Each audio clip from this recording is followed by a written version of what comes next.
All right, y'all. Welcome on in. Welcome to Reading Between the Wines.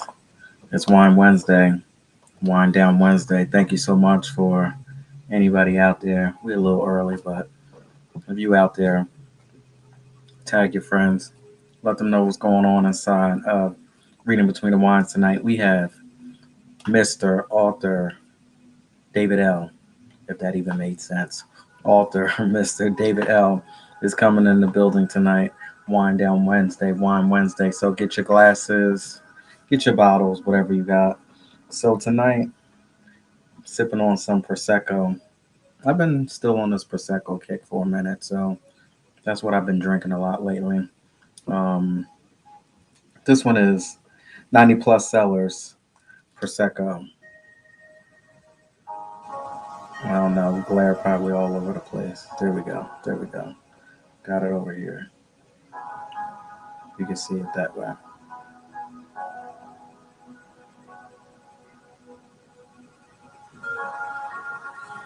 All right, let's see what it say on the back here. I don't want to shake this up too much. Here's to bubbles. Nothing beats a bottle of bubbles for celebratory sipping or leisure refreshment. Aromas of fresh peaches leap from your glass along to a more subtle hints of ginger and lilac. Once sipped, a shower of foamy bubbles dances soulfully on the tip of your tongue and then bursts into a melody of crisp citrus fruit. Pop the cork and enjoy life. So it's pretty good. It's pretty good so far. The bubbles definitely working tonight.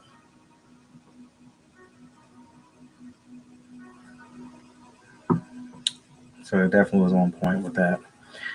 Now, weather was good today.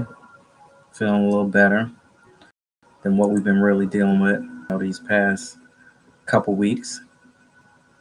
Feel like a little bit like summer. So I was just thinking, daydreaming a little bit. And I was like, yeah, this is that music. This is that music that remind me. What's going on, Mr. Adam? How are you? This is that music vibe that remind me in 1997. So I had to do it. Can't get you off my mind. Have you ever been thinking about somebody and you like really just can't get them off of your mind and you know you feel in a certain way, they feel in a certain way about you, and y'all just really vibing. So hey, that's where we at. My girl Mary J. Blige offered to share my world album, Can't Get You Off My Mind, 1997. I just want to know, what were you doing in 97? For those of you out here that are old enough to know better, old enough to know this Share My World album, what were you doing back in 97? What were your vibe like that summer? It came out in April. So, by the time, June was here, it was on. It was crazy. Share My World. Can't Get You Off My Mind. MJ to the B. What's up, y'all out there? I want to say thank you so much to anybody who checks me out. I don't care whether you're coming in the first time, you just stopped by for 5 minutes, you hung out half the show, all of the show. I appreciate everybody from all parts that come through, whether it's on Instagram, Facebook, Twitter, YouTube, whatever. Thank you. I appreciate you. So last night, we had a crazy little show. Um, Isaac Sanchez he has this crazy podcast, and he was on and talking about paranormal stuff and all kinds of crazy stuff. What's up, Adam? How are you? I see you out there. um, you ain't right. But anyway, the show was crazy, talking about ghosts and all kinds of crazy things. And anybody know me, I've been there, done that with all of the scary movies all my life. So sometimes when you watch too much of that stuff, it can really start to mess with you a little bit. So I keep it real. Like certain parts, I'm be looking behind my shoulders and checking like what's going on. Like too much. So yeah, it was pretty funny, but some crazy moments in that show last night. But listen, Mr. Isaac, I'm not trying to meet up with you anytime soon. I'm not. I don't want all of that mess. But he was good. He'll be back on soon. Mr. Ian West, y'all go ahead and check out his new LP that he has out. Mr. Alex Coquito on YouTube. I am on his show every Saturday night at 11 p.m. Midnight Vibes. Check me out. That is Coquito, Alex Coquito on YouTube. Tone, I want to say what's up to YRE Hair Growth. Thank you for supporting. Check out my girl Danny. She has a podcast, My Survivor Voice. Oh, so it's funny that you said that. I don't know if you're still out there. What's going on, Stephen Bond? But I'm definitely sipping this Prosecco. Started in Arizona, by the way. Um, Nordia from Share Heaven. Tito's Delight. Daisy Williams. She has, she's called the $5 Jewelry Queen. So y'all go ahead and check her out. She was on about a week ago. Um, Shanti Refuge. I want to say what's up. And we definitely have to hook up, get you back here on the 411 podcast. And also Mr. Jonathan Martin Ives and his wife, Linda Martin Ives. Thank you so much for the love and support. So now we're going to have to rewind this thing a little bit, talk about what we talked about last night when it comes to the burning question. And here we go. How do you handle working with people who really are vengeful? They really don't want anything good for you. You know, maybe y'all both know. Y'all both know what's going on. But when it comes to working with people on a professional level, keeping it clean, keeping it cut, not having any issues, how do you handle that when you know full well that this person really does not want any good for you whatsoever? How do you handle that? Some people, it doesn't bother them. Some people are like, nah, I can't play that game. I'm going to just keep it 100. I'm not even going to do it. So I'm not even going to enter into that business deal. I don't even want to be around this person because I know how they already give it up. And I'm not doing that. But I think there's a lot to be said when you know full well that somebody is really not feeling you, that might be an enemy. You know what they say about keeping your enemies close, but you are able to handle the situation and you might be keeping them close, but you're also checking and keeping your things under control too. Because if that enemy gets too far away from you, you may not be able to see what they're actually doing. So keep them close, figure it out. I mean, I get it. Are you able to operate like that? Or do you want nothing to do with that? You want to just keep it 100. You want to make sure everything is cool. You know who you're dealing with, which in reality, do we really ever know who we're dealing with? People tell you one thing and they turn around and do another. At some point, somebody's always going to turn around and do the 180 on you. But that's a whole nother story. What do you think? Are you able to handle situations like that when you know full well that these people don't want any good for you at all? They might be plotting your downfall right behind your back. You might have overheard something, you might have seen something, but then you got to go ahead and smile for the camera and fake the funk and do that whole thing. Are you able to operate like that?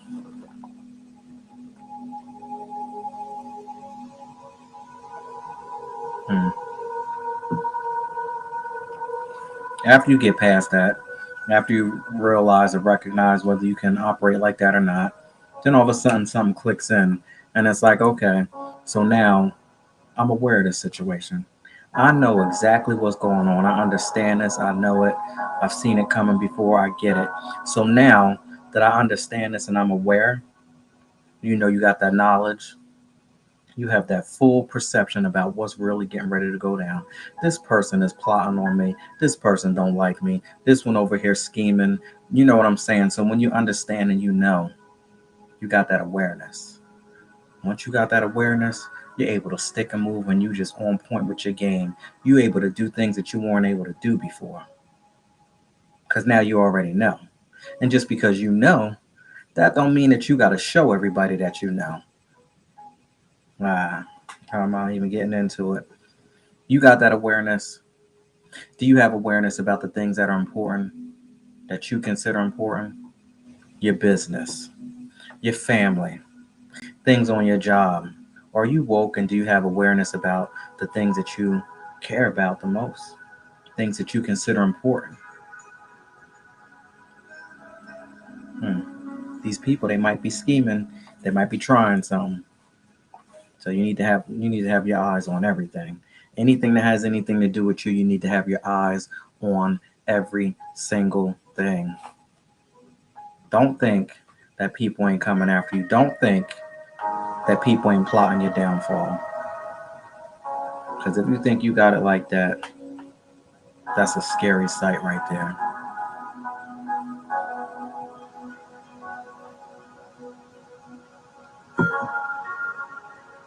Today I have awareness. I hope y'all got some awareness too about your situation. Let's see what Mr. Author David L. has to say tonight.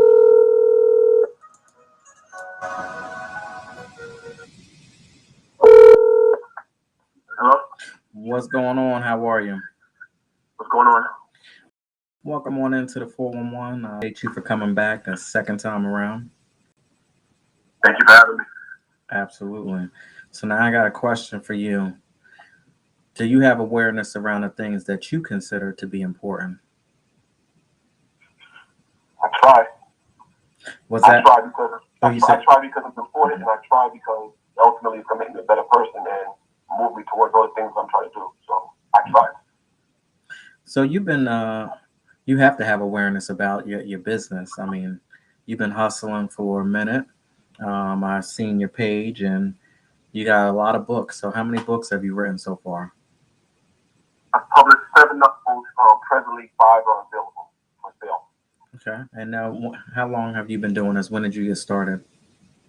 I got started sometime around 2004, 2005. Wow. So this has been. So I see you take your time with things. So you're not one of those authors that write like 6 books a year. I mean, I'm exaggerating, but you know what I mean, right? No, you're not exaggerating. There's people out there that do that, and nothing against them. I mean, I say, hey, if that's your strength and that's your move, I say go for it.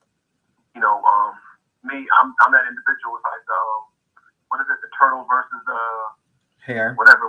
Turtle versus the turtle versus the hare. Mm-hmm. Yeah, I'm gonna be the turtle because I got different side projects going on, and I write because I love writing and I'm very good at it. And some individuals write because they're under contract, they have deadlines, and they have no choice. I never want to be that individual to be put in a box and be told what to write, how to write, what I was writing, formation of my book cover, no 5 heartbeat type nonsense. So I wanted to have master control over, my destiny. And putting out novels under my own publishing company allows me to do that. So do you think that taking your time the way that you're doing it versus going fast, that you will have more longevity because you take time with it? And or do you think that the people that are, like we said, under some of these contracts, you know, have to get things done by a certain time that they might become burned out and just frustrated after a while and be like, all right, I'm done? I have to figure out, honestly, if there's an exact science to that because I feel like it's the individuals to determine what's best for them and what meets their needs. For those individuals that are prolific and write a book a month or whatever, what have you, I say more power to them. Me, again, if I was in a position where I had to do that, could I? Yes, of course I can because I have so many, book ideas. But at the end of the day, not only do I have to feel the subject matter and storyline, but I have to have that moment of, writing because I want to, not because I'm being told to or because there's a deadline. Gotcha. I'll feel you on that one. We have Mr. David L. in the building tonight on Reading Between the Wines. So, where are you calling from? Planet Brooklyn, New York. Oh, okay. That's what's up. How are things out there in Brooklyn? Things are a little okay right now. Things are still crazy. Just the atmosphere, what we're dealing with the social climate, the COVID nonsense. They want you to, think that it's over, but I still wear my mask 24/7. So, don't let the masks fool you. Keep those masks on, people. I don't see anybody with mask on anymore lately. I don't either. That's why I said what I said. I'm keeping. We've been doing this for about 2 years now. It'll probably be at least minimum another year before I'm comfortable just not wearing it altogether. Well, that's good to know that. Well, I'll just leave that alone. But it's interesting because we'll see what happens in a couple months. We'll see. But so now, what books are we speaking about? Are we gonna focus on one of your books, or are you gonna take us down a journey through all of them? I can take us down a journey because I have 5 novels. I'll call them out in order that I wrote them, Mm-hmm. and we can go from there. Because of the 5 novels and their own standalones, they're very very different from one another. So when I get questions like those typical catchphrase questions like "What's your favorite book?" Not to say that there's anything wrong about asking those types of questions because they're going to be generic interview questions that are asked, but honestly, once I have a love for a storyline and I start writing, So I would like to ask you then, not what's your favorite, what is your most impactful piece? the most impactful, I would say, is probably my most recent, A Recipe for Revenge, because I took 4 main characters Mm-hmm. with 4 very, very, very different, characteristics, and I had to mesh them together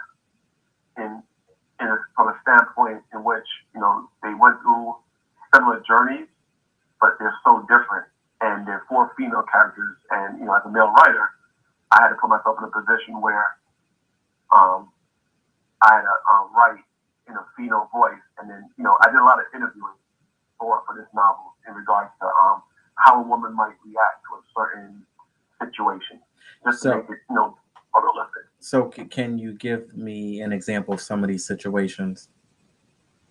Oh yeah, definitely, because I know A Recipe for Revenge was something that we had spoken about in the past, Mm-hmm. and I'll say this because again, I don't ever want to give away the blueprint or the meat of the novel, but I'll say that the 4 characters, they dealt with a lot of trauma, a lot of sexualized trauma, and they ended up again after high school 4 very different people because of the trauma that they were faced with. All by one, all done by one person.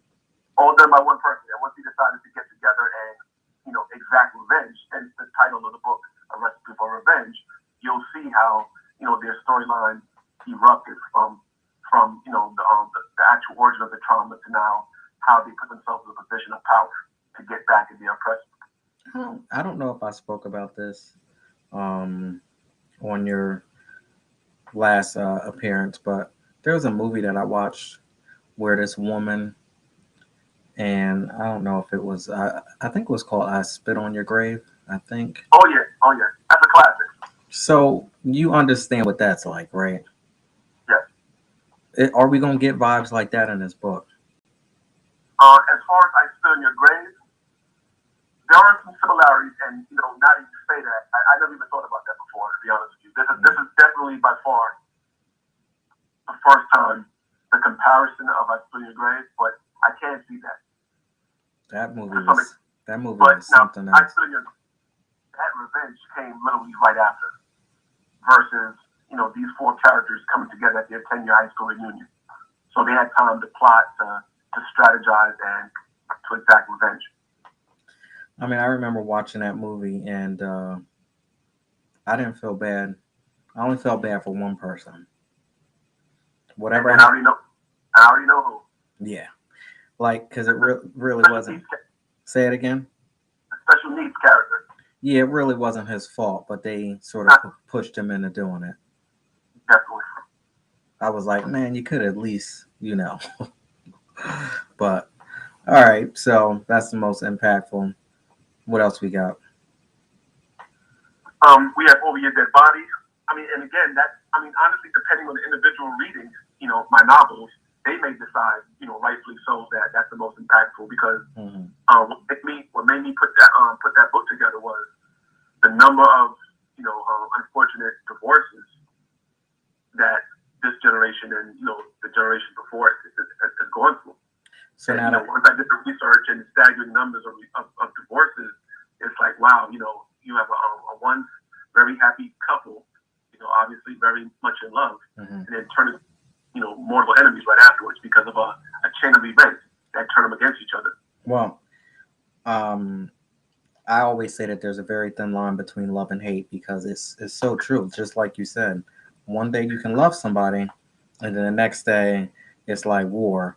So I truly believe that the reason why some of this happens is because we are too busy, and I spoke about this before, mashing puzzle pieces together that don't fit just to make it work.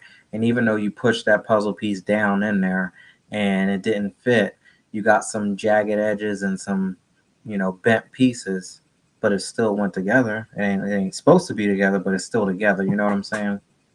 True indeed. True indeed. So I guess, yeah, after a period of time, it looked cute in the beginning and it might hold up if you shake it a little bit. But after it's been like that for a while, it will fall apart. So, yeah. And, All right. and on that note, friends and family can either strengthen the marriage or weaken it.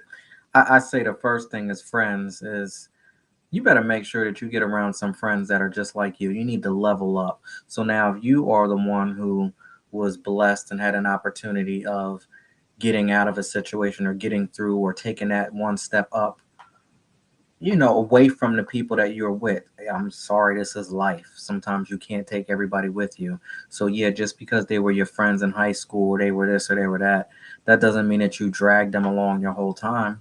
So, when you level up, you level up. Now, if you looking back and you pulling them up and sticking your hand down there and turning away from your marriage or your relationship because you're too busy trying to lift up people that can't even lift themselves up, there you go. So friends and family, and it could be family members too. Sometimes you got to tell people, no, I need to focus on my own situation. I can't help you right now at this moment. So, And again, can't help anything. You help yourself first. It sounds cliche, but it's very real. hmm. What's going on, Moraz Beats? How you doing? Francis in the house. So we just keep. All right, let's just keep going. What's the next book? You got My Life is a Movie. Again, impactful because of what made me put it together.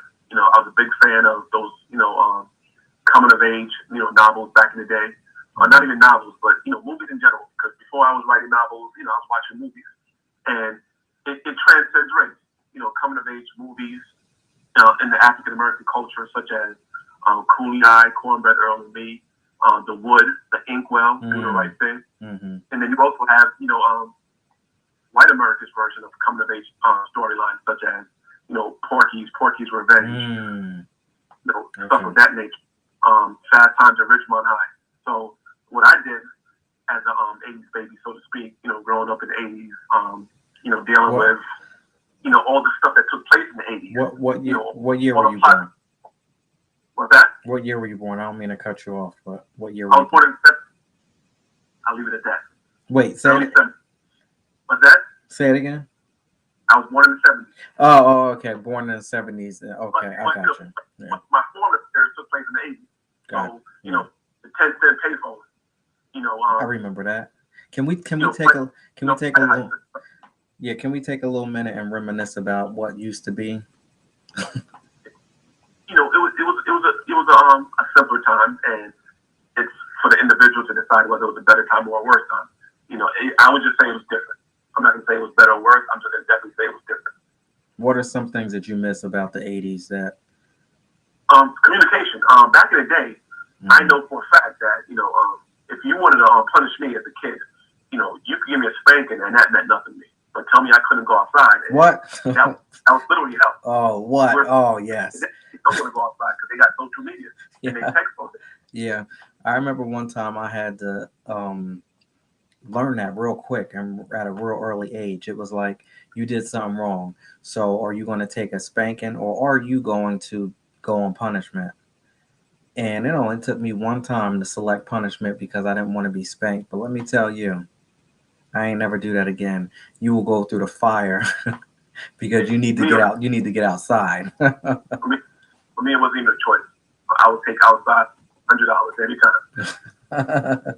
That means you got to get you got to take a spanking for anything. I had to be outside. That means back in the day, something as simple as you got to a fight. You live to deal with that situation another day because you didn't get shot and killed for the most part. Sometimes, but not as often. That's so true. Like we were always told that growing up, fight it out, whatever it is, go back and deal with it. Now you can't tell your kids to go fight it out because you can't send your kids out there. You send them out there like that, they may never come back. Correct. And that's too bad. Yeah, it's really crazy, man. My life is a movie. All right. What else we got?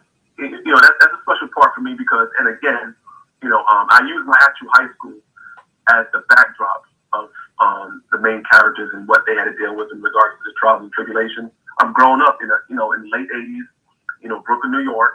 So this was before the gang culture came over. You had your local gangs back in the day, but you didn't have the gangs that came and transcended and progressed from different territories. Now, it must have been rough growing up in Brooklyn.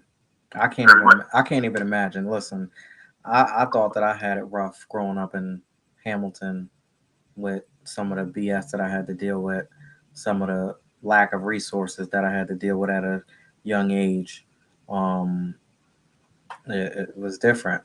So, what was it like? Did you have to fight the minute that you come out your house just to get to? It was a war, but at the same time, you had to strategize in regards to what made sense. And I learned very quickly. You put yourself in a position where you don't do anybody wrong, and you have a better chance of survival. It was those knuckleheads that thought that they knew everything and just ran their mouth, and those are the individuals that usually they would be quicker to end up in a situation that they want to be in. I was a person that minded my own business, but I kept a strong circle. Sometimes there is power in numbers, but sometimes there's also power in the people that you have around you. Whether that's 2 or 3 individuals that are powerful versus the 10 or 12 people that are just followers. So I knew how to carry myself. I treated everyone with respect. I looked people in the eye. I gave that head nod to show like, hey, I may not know you or we may not be super cool, but you live on my block or you live down the street.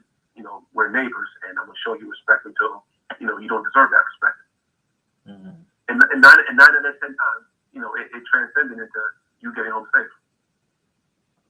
Wow, yeah, that's crazy. You have to fight the minute that you leave your house, then you got to fight the minute that you get out of the school, all the way until you get back home. That's what life was like.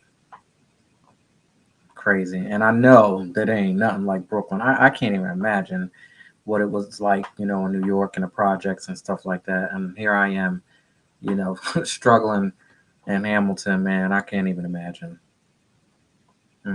What else we got? We got Truck Outline Confessions. Now that, and again, I don't want to keep using the word impactful, so I'm just going to say this is my most creative book, and I'll tell you why real quickly. This is my most creative book because this that I said to my you going background. Hello? Yeah, something's happening. You going in and out. Is that better? Let's try it again. Are we good? Yeah, for now. Let's see. Okay. So yeah, with Truck Outline Confessions, the remix actually, because I remade the original version. That for me, I would say is my most creative, and I say that because I'm a big fan of the thriller action type of novels, the serial killer type of element, and I always said to myself, the typical serial killer was a white male, so I decided to use a black female as my serial killer protagonist in the novel, and not only I wanted to make her very rare and put her in a position where no one could duplicate her, coming out after me with a book. So she's a black female serial killer. She's preying on men leading double lives, and she's got OCD. So she's already killed her victims, and she's telling her therapist after the fact. And because of that reason, and because it already happened, he's not obligated to report her because the crime already happened. So again, I did a lot of research for that, and and it came out great because I had a lot of readers hitting me up privately, questioning whether or not a female wrote that book because it was so realistic from main standpoint. That's crazy. What's going on, Miss Nordia from Shea Heaven? Y'all go ahead and support her on Instagram. her handle name is Shea Heaven LTD. All right. So now that book is a little. For those listeners out there, people, follow me on Instagram as well at Almighty David L. Oh yes. Go ahead. You go ahead. You tell them. You run it up. What other platforms are you on? Your website. You go ahead and tell them. Instagram. Now, so we'll start with Instagram. That's Almighty David L. ALMIGHTY David L. Facebook forced me to use my government name, so you can follow me at David L. Henry. You can follow me on Twitter, same handle, Almighty David L. What else am I on? Snapchat, Clubhouse, same handle, Almighty David L. You read books on Clubhouse? Yes, I've done. I haven't been on Clubhouse recently as much as I have been around this last year when I first, activated the account. I just kind of fell off Clubhouse. I've been doing other stuff, but every now and then, every week or so, I'll get on and I'll do some reading. And you said that the other one make you use your government name. I've heard so many people say that. I've heard so many people tell me that. Yeah, but they still got some crazy names out there. I know a lot of people that get to still use their author name, but it is what it is. There's still some crazy handle names out there that don't make no sense. So I don't know how they get away with it. They ain't using no handle names with half the stuff I be seeing out there. Speaking of this last book, what's the title again that you just spoke about? So now we're on to Represent, and we're speaking about Brooklyn and all the trials and tribulations, dealing with a place like Brooklyn and growing up, and that's what Represent is all about. I originally wrote Represent with the mindset of I need to grab my male leaders because historically, over 90% easily leaders have been female. So this is the first book with a predominantly male main character, and it's actually my bestseller, surprisingly, because I never thought it would be. Again, this is the first time I ever strategized writing a book for a certain audience. But at the same time, I would say, close to percentage of women, has purchased the book over men. So, it continues to be that same cycle of women, and again, it is what it is. The women will support, the fellas, not so much, but, there's a science to that, I was going to say. And, there's different ulterior motives. It's all about, a lot of times, ego and pride, but, and that might be a story for another day. But I know for a fact that us men, it's just unfortunate that, we don't support each other, especially black men, because, again, I don't want to go into a tangent, but I'll get way more support from white Americans sometimes with the purchase of my novels. Can we just say black people in general? Black people, yeah. But black men, especially. I mean, towards each other. It's crazy the way we do the things we do, but we don't even take enough time to look around and look at what other, cultures and other groups are doing and how other people are succeeding and getting along. And well, it is what it is. So I do want to back up a minute though, because we did skip over the last book before this one, where you talked about the serial killer. Growing up, I'm sure you watched a lot of horror movies. De La Sean, what's going on? I'm sure you watched a lot of horror movies and things like that. 80s, that's what it was. So, who's your favorite? One of your favorite? Favorite horror movie? Yeah, or character. Well, I would say one of the favorites because of the time of my life that I saw it. It really laid me out as far as fear. I was very young, but The Exorcist. Oh, that's you took it to a whole nother level. That movie will still get me scared today. So, yeah. My only gripe with most horror movies was I don't know if it's unintentional or intentional, but they created it to be so cliche as far as the narrative of the main character, the killer, the serial killer, the villain. Let's call him the villain, him or her, and all the catchphrase antics that take place. The black person dying during the opening credits. Someone's going to die when they're having sex or they're in the shower. Yeah. Someone's going to trip over a branch and fall down and get killed. and I can go, it's so cliche. But I love all of them. My favorite character was Freddy Krueger. Absolutely crazy I was going to say fan. Freddy Krueger is a top three, definitely, because he had personality. I've even gone to the horror conventions and was able to meet Robert Englund. Okay. He that's a whole nother story. But when you look at him, you get scared just by looking at him without makeup, because that's how much he is Freddy Krueger. He was in a lot of movies too. He played a lot of different parts in movies. Like when you see him as a normal person, you get, and if you're like me and you watched it and you were so into it, when you see him like a normal person, you're like, no, don't turn your head, because you turn your head one way and come back, you're gonna look like Freddy. So he has a different presence about him. Yeah, right. yeah. Moraz Beat says, I'm loving listening to everything, but I need to go. All right, take care. Thank you. I appreciate you. Thank you for listening. All right, so let's get into the next book then. What's remaining? The rest of the am I correct? Yeah, we named a lot. I mean, you listen. I've been sipping my wine, so I need you to keep track. I'm just. Yeah, Recipe for Revenge. Again, for me because it's my novel, and I put all my energy and heart into all of them. But for this one, because of the number of main characters, I was very, very, very specific, very strategic, very, I plotted and, very just, I took my time with this. I let it marinate. Now, I know you don't want to tell us the things that they've been through. Can you describe some of the characters, like where they come from, their background? Are we able to do that route? They went to man, it's been a while. Hold on.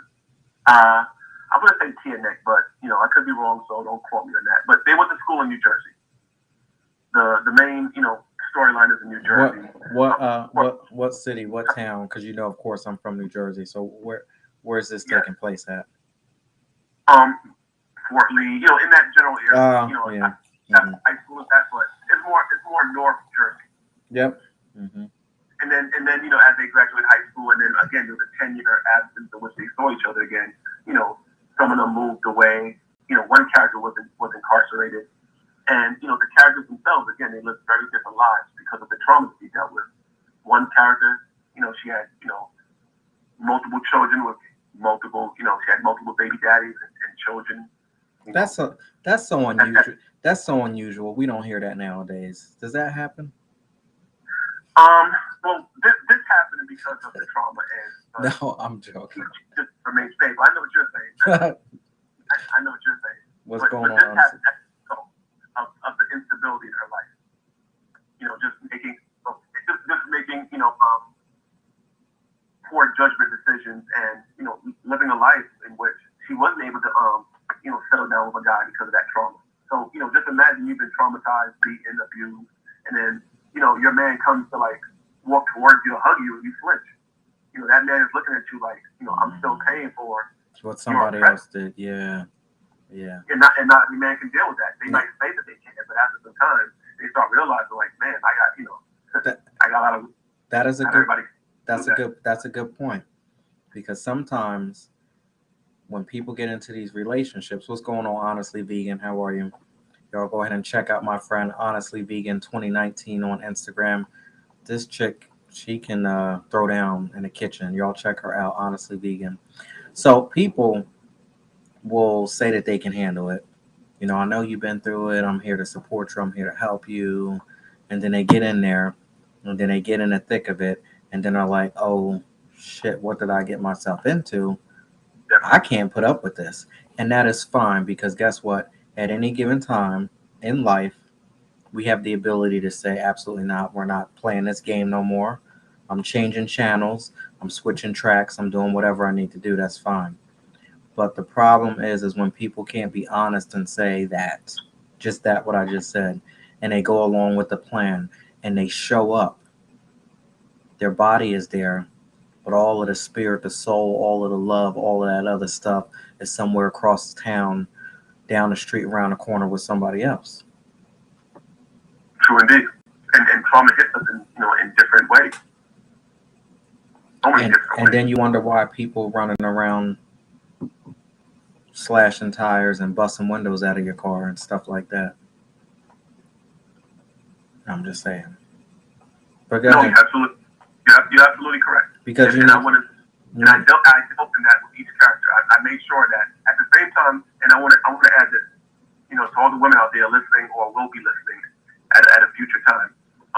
I made sure knowing that because of my other novels, and they're mostly, by my women supporters, I wanted to make sure that with this particular novel, because of the level of trauma, any woman that happened to read the book and might have dealt with similar trauma, I want them to read the book nonetheless because I want them to go through the pages. And although some of the pages might, bring them back to a time that makes it difficult for them, I want you to continue reading because at the end you're going to see a level of empowerment, and you're going to be like, wow, I'm so glad that I read this to the end because I was very responsible in writing this with all my novels actually, and I put those same women that might have felt a certain way or felt oppressed and put them in a position of power, similar to four characters, in the book. That's so important that you said when people start to feel something.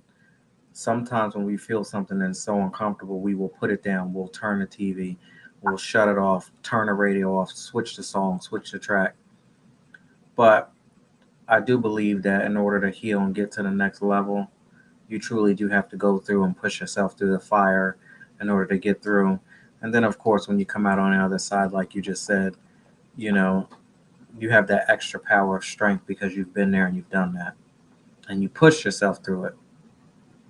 Nobody else can do it but you. Like, I don't care who you speak to. I don't care where you go. I don't care what type of, medicine you want to try to numb yourself through it. Unless you get up and say, I'm going to take responsibility for myself and go through it and push through it and make it through it, you ain't going to get through it. I can't pull you along. Your mom can't pull you along. Your friends can't pull you along. You got to do it. Ain't nobody going to do it but you. All right, what else we got? Because we going into some deep stuff. Yeah, with every book written up to this point, at the end, because a lot of times that's what people remember. They remember, especially, for those, we live in an OCD, generation where... You ain't right. No, I mean, because quite honestly, and I meant to say ADHD. Okay. We live in an era where, it's so fast-paced that, you put something down, you read it for a while, you're watching something, and there's that moment of maybe it becomes a little bit more slow-paced, and you're like, okay, I got to put it down or put the remote control down because you don't see it through. So I made a conscious, revelation to when I start writing my book, it's going to start with nonstop action because I know that I'm dealing with a certain percentage of readers that once there's those few pages of maybe inactivity, they put it down and never pick it back up again. And as a person that puts out a book once every few years, I can't afford for that to happen. So I got to hit you in the mouth with 10 pounds of action as soon as you open up that first page. I have to. And conversely, at the end of the book, I want you to be like, wow, okay, you know what? Not only did I enjoy this book, I want people to feel a certain way. I want you, first of all, I want you to miss work the next morning because you stayed up all night reading my book, and now you overslept. And now, when people miss work, they missing work because of other things. So you trying to tell me that your books are going to be better than sex? That's what you're trying to say? I mean, you know what? Here's the thing. With sex also brings complications. Unprotected sex could put you in a position where it's actually, fatal. Reading my book, there's no protection needed. Maybe some glasses, if you don't have 20/20 vision, that's all you need. Some glasses. I hear you. You get you in trouble. My book won't get you in trouble. So it might just be better than sex, in certain levels. I'm not gonna say a word. I hear you though. I feel you.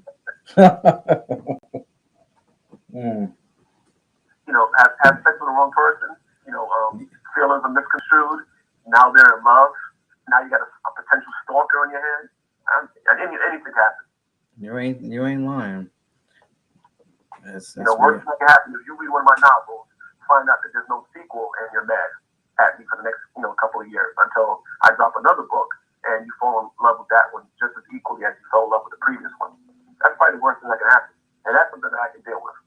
So now, are you working on a new book now?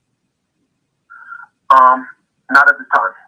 Okay. However, Mm-hmm. I recently signed a couple of film contracts, and there is some clauses in the contract that I do a sequel for Represent. So I have a blueprint for Represent. I even actually, for the first time ever, I had a title for the book. So I pieced it all together. It forced me to go back and reread the book so I can figure out how I'm going to do a sequel because I've never actually done one before. So it's a lot of pressure, and for the first time ever, I gave myself a self-imposed deadline. So, we're working on that right now as we speak. And yeah, so All right. I mean, you actively working on it, not at this exact moment, but it is in the it's in the blueprint stages right now. It will come out eventually.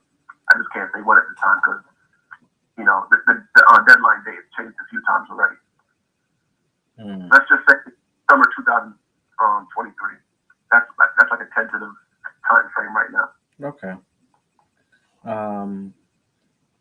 I love Nooks, but prefer Nordia. Chris, what's going on? I see you out there. Char Baby. I don't know if he's still out there. What's going on? All right, so let everybody know where they can purchase your book at. Your books. So I recently removed all my books, well, for the ones that are remaining anyway, from bookstores because a lot of the bookstores are closing down, hence I'm never going to see my money from them. Amazon only downloads books from Amazon. I don't have any of my physical books. So right now, if you want a paperback, which hopefully you do because I'm still an old school purist, and I write for my paperbacks to get sold, not for Amazon to make more money off of my ebook than I do. So if anyone wants a paperback, if anyone wants a book, don't get me wrong. I'm not going to steer you away from, ebooks are your thing and you want to download that book to your e-reader. I want you to read my book. I don't care if you, put on a ski mask and go to your neighborhood library and rob steal a book. I just don't get caught, but I still want you to read it. You ain't right. I'm not getting paid for you to steal my book, but I want you to read it because hopefully, there's 4 more after that, and maybe you'll, purchase at least 1 or 2 of them from the website. So, with all that said, you can get my book or books on the website on www.totalpackagepublications, that's with an S at the end of it, totalpackagepublications.bigcartel.com. Once again, www.totalpackagepublications.bigcartel.com. If you're spelling it, doesn't come out, for whatever reason, your spelling is off and you're not spelling the link, again, you can follow me on any of my social media profiles. I would say, start with IG, follow me at Almighty David L, inbox me directly, and I'll copy and paste the link to, back to your page within an hour or two, because my phone stays on my side pretty much for the most part all the time. Because when book orders come in, I want to make sure that depending on the time of day, I can get that book mailed off as soon as possible. Because I get it. People, it's name brand recognition. People want to go to Amazon and Barnes & Noble and all these other fancy bookstores. People don't want to go to the mom and pop bookstores or, the author-driven websites. They love Amazon. I get it. Yeah. So I got to make sure, whatever Amazon's not doing, I'm doing. When you deal with Amazon, you're not getting an autographed book. When you go to my website, you are. When you go through Amazon, you're not getting like little miscellaneous trinkets along with your book. When you go to my website, you are. Whether it's a company pen, some type of company bookmark. I got a total package, the plastic bag to put your book in. So you're gonna get, freebies, so to speak, along with your book. Just, because that's my way of saying, hey, you could have dealt with Amazon, but you chose to deal with me. Right. Appreciate you. Yep. There you go. Author David L. from Brooklyn, Brooklyn's finest. You definitely got that swag. I hear you. You said, I don't care if you got to put on a ski mask. I want you to read my book. That's. I want you to read it. Too many people will read my book, tell me that, they'll inbox me, be like, yo, you're the man, I love it, you're incredible, and I love this fact. And that's why I never get a big head, because after all that is said and done, I gotta take these people down for a book review. I'm like, yo, if you love me that much, and you love my writing, please. There's nothing more important than, you going out and telling all your friends and family that you just read this great book. You need to go check it out. Because when I go on social media and I promote my books, you know, I'm supposed to be able to tell you that it's a great book. You need to go check it out. I'm the author. But when that same, you know, praise is coming from you, the reader, people are gonna like stand up and take notice and be like, oh damn, okay, you're saying that? I need to go check it out. Yeah. So folks out there thinking right now, you know, definitely the ways to support an author, yes, you know, purchase the book, you read it, but also please leave a review on Amazon and tell all your friends about that book. You know, when I send my books on, I'll usually put like 3 or 4 bookmarks in the book itself so that you can give them out to other people. Okay. Oh yeah, so, you know, spread the word, get my name out there. We need that website 1 or 2 more times so that people can get it. Yeah, once again, you know, www.totalpackagepublications with an S .bigcartel.com. Follow me on Instagram, Almighty David L. ALMIGHTY David L. Well, I want to say thank you so much for coming back. I appreciate you. Hopefully we can connect in the future. Because for the interview, anybody else who chose me, and you know, and all jokes aside, all seriousness, you know, I appreciate it because, you know, for every me, there's 100, 200 other authors out there that you could have inboxed or hit up and been like, yo, I got this time slot. Yo, you know, what's up? Let's do this interview. So I don't ever take stuff like that for granted. Just know that. That's what's up. All right. So if I'm ever in Brooklyn, New York, which probably will be happening soon, next couple months or so, I'll definitely hit you up. Definitely let me know, especially now the weather's getting warmer. Yeah, that's when I'm out. Like when it ain't right, I'm right here. When it's cold, I'm in the house. When the weather's warm, I'm out and about. Exactly. All right. So we'll be in touch. All right, definitely. All right. See you. All right, everybody. Thank you for all those that listen in or will be listening, and I appreciate you. All right, author David L. from Brooklyn, New York. My friend is from Brooklyn, New York. My brother, Mr. Nate Perry. He'll be coming on soon on Reading Between the Lines as well. He writes as well, so he'll be back here. Multi-talented, writes, photo shoots, the whole 9. So thank you all so much for coming through. Now, I'm going to leave y'all with this because we're going to touch base on this the next time that we come through. In this day and age where we're at, you know, the climate, the environment, it's a little crazy, to say the least. Does fighting and applying pressure, does this tactic, this mentality, this process, does all of that work in our world today? Can you go through fighting and applying pressure like we used to back in the day? Is it different compared to back then versus now? Do you take a different approach? Or does fighting and applying pressure, does it work in our world today? Does it work in your relationship? Does this process work on your job?